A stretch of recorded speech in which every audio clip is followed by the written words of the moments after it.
Last day in the Netherlands, we're going to see Floris. He's a knife maker in a town called Noorbeek, something like that.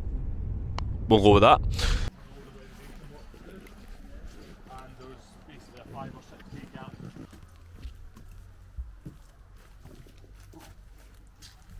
Imagine having your own, building your own house. Okay. So cute. You have to touch the bottom really, and then learn also how to climb up again from that place. Because if you know, so I think in essence it's a good thing to feel like that even. It's such a nice view from here. It's lovely. It is lovely.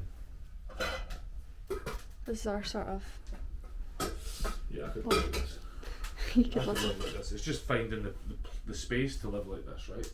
The building this is the easy bit. Finding where to put it's the hard bit, right? People are not. That's like what I'm doing. I'm just like doing it and then like trying to figure out once it's there. Yeah. But it's like it was a major stress like in the beginning of the year when they said like you have to go and so on. So it was parked at your studio before? This was at your studio? Yeah, like in the same location, yeah. And this was standing there, this thing, like a 40 meter long, 8 meter wide or something. So like massive indoor space. And I knew this would be like ideal to like build a little house in, because it would be nice to like build such thing like a dry environment. Yeah. And then I got this like trailer base. I got it for free, and I was already looking in like alternative ways of living and so on. Like, am I going to live in a car, or I had the desire to move out, you know. Yeah. And not buy a house. And not buy a house, and not like put all my money to rent, because it was gonna make my other dream impossible, which is like living from my work. Your work, yeah. And I got the house. And I started selling really good, and everything came together, and I made like, but I never built. This was the only thing. So like I did stuff here. You know, I wasn't. I had some feeling in my fingers for it, but like making a little side wall in my studio or something, like the little stuff. But I never placed a window. Never made a roof. I never did any of the other stuff. Anything, nothing.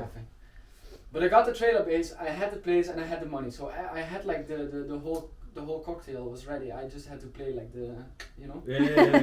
Shake it up. And it worked. It worked out. It was like a crazy roller coaster, and I was convinced that I would never build again. I was living in it for a month, and I was like, fuck, this was so much fun. Yeah, right. So it became my main. I'm now building a second one, and this is actually my main occupation now. And I'm slowly shifting from making smaller objects to like really making like sort of envelopes for the human. Nice. Containers for the human, you know. Like Nice. Spaces. Yeah. Heading off to his workshop. Heading off to his workshop, which he has warned me is super cold.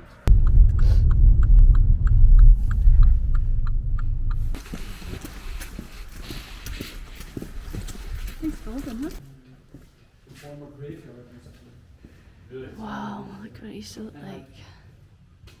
Done a lot of work. When it was like an institute for people with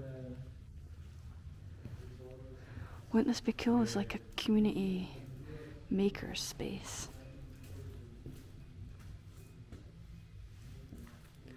Good party place too.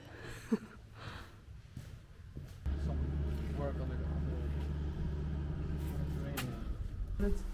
Start building on it, and didn't know if it was too heavy or anything. But it moved quite nicely. And what is it? Is it like cork? This is cork, yeah. But it's like really like a facade, you know. So it's this is just gonna stay. Oh, you're gonna leave it like that? Yeah. Nice. So it insulates and it's the finished piece. And and then there's like still like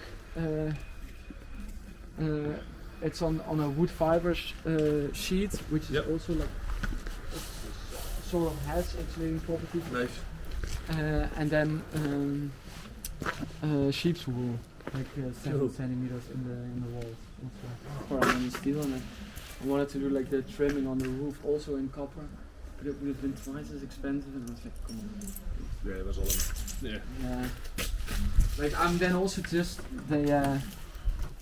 I would do it, you know, because I feel like there's also a thing about keeping it just really narrowing it down, and but like I choose then a very expensive material in a phase where finances are not like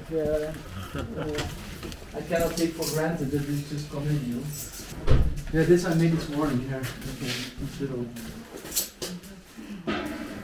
Or like I made it yesterday. That's really good. And then today I patinated. Yeah. And then all again in the fire. Because yesterday and this morning I both made like really early shifts. I put my alarm at 5, and I usually have like a routine first. Yeah. Before I start working, so I always go in the cold water in the morning. Yeah. I've started doing that in the last 2 weeks. Yeah.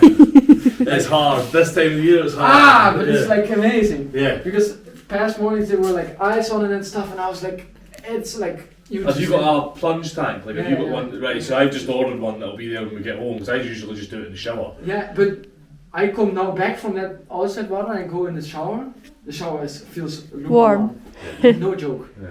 It's a different world, and when you like this, that's the best thing about winter. Like this extreme cold, like this pain that you then experience in this water. Like mood rises, everything rises. It's a total dopamine hit, right? Yeah. It's like taking a drug. It's. No thanks. Yeah. It's a creation of the elements, and I'm just like the vessel which is making it possible. And I think, and I know, and that feels really like, I think that's where we need to play around with this type of, Yeah. you know. I hear it. So you just aid the material. Yeah. You don't tell the material where to go. no. You help it get there. Yeah. And in essence, so it's meditation. All I'm doing is meditating. I'm just watching. That's the same what I was doing with these lamps. And I'm finally getting together after all these years. I was imagining these things years ago, and I couldn't. I'm just, look at this. I don't know, I think it's fabulous. Yeah. The way this just... This is beautiful. The way the forge is just burnt. It's Then this is already like, it's being regarded as burning. This is a bad thing. There's like a value cling to it.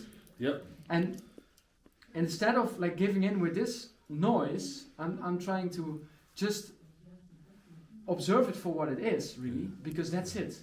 And just letting it happen. And then you get like this. And this is something I cannot replicate, and no human can replicate. It's like a coastline, where the water breaks the rocks in a certain way. So we have just come out of a podcast with Floris, and we are now going to be leaving the Netherlands into Belgium, and we're going to stay in Brussels for the night. And one of the makers who we're seeing tomorrow has agreed to meet us tonight for a little guided tour of Brussels city centre, which we feel very lucky to have. Because usually we end up at these places and we're like, right, well, we don't know the cool spots, so let's just go to bed. So this is a nice opportunity to get to know the area a little bit better in one night.